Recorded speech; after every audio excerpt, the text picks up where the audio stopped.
ఇక తెలంగాణలో తొలిసారి అధికారంలోకి వచ్చిన కాంగ్రెస్ పార్టీ మాక్ రాజకీయాలు చేస్తుంది.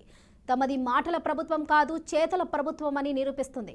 ఇక అధికారంలోకి రావడం ఆలస్యం, 6 గ్యారెంటీల్లోని పథకాలు అమలు దిశగా అడుగులు వేస్తుంది హస్తం ప్రభుత్వం. అందులో భాగంగా ఇప్పటికే 6 గ్యారెంటీల హామీలపై సీఎం రేవంత్ రెడ్డి సంతకం చేసి మాట నిలబెట్టుకున్నారు.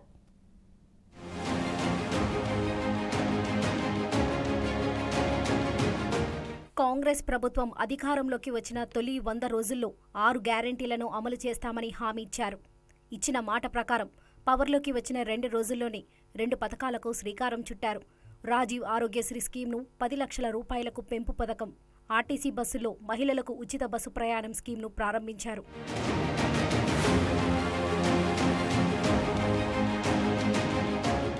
ఇక ఆర్థిక శాఖ మంత్రిగా బాధ్యతలు చేపట్టిన మంత్రి బట్టి విక్రమార్క మహాలక్ష్మి నిధుల విడుదలపై తొలి సంతకం చేశారు.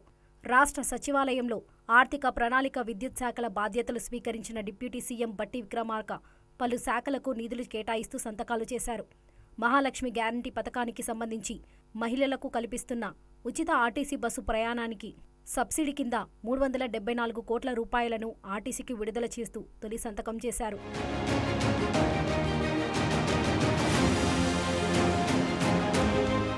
రాజీవ్ ఆరోగ్యశ్రీ సాయాన్ని 10 లక్షలకు పెంచుతూ ప్రారంభించిన 2వ గ్యారంటీ అమలులో భాగంగా వైద్య ఆరోగ్య శాఖకు 298 కోట్ల రూపాయలను విడుదల చేయాలని సంబంధిత అధికారులను ఆదేశాలిస్తూ 2వ సంతకం చేశారు.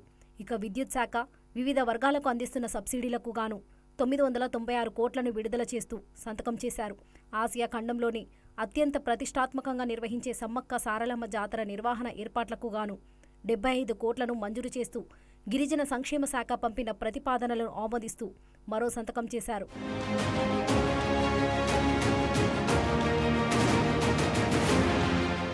అసెంబ్లీ ఎన్నికల్లో ప్రజలకు కాంగ్రెస్ పార్టీ ఇచ్చిన మాట ప్రకారం అమలు చేస్తున్న ఈ పథకాలకు నిధులను విడుదల చేస్తూ తమది మాటల ప్రభుత్వం కాదు, చేతల ప్రభుత్వం అని నిరూపిస్తూ బాధ్యతలు తీసుకున్న మరుక్షణమే సంబంధిత ఫైళ్లపై సంతకాలు పెట్టారు బట్టి విక్రమార్క.